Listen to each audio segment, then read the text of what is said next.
In an interview with host Gretchen Ho on TV5's Morning Matters, Mendoza said the guidelines on the use of confidential funds requires the head of the agency to adopt internal control to ensure accountability of public funds and prevent misuse. O, di ho ba, mga kababayan?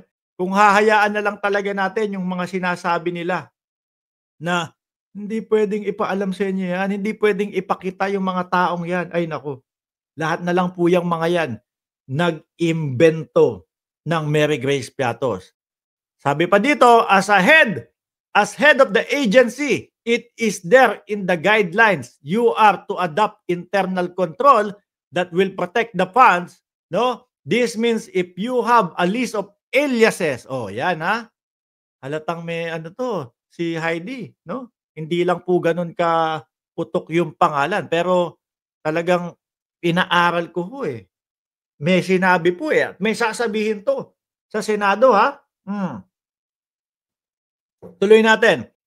As head of the agency, it is there in the guidelines. You are to adopt internal control what will protect the funds. This means if you have a list of aliases of confidential informants, sila Mary Grace Piatos nga, you must also keep a separate list of their real identities. Para may paliwanag, no? At hindi yung hula-hula lang ho, mga kababayan. Eh siguro iniisip po nila, ang tatay ko naman dating Pangulo. Si Pangulong Bongbong Marcos naman, katandem ko nung panahon ng eleksyon. Nagkamali ho yata sila doon.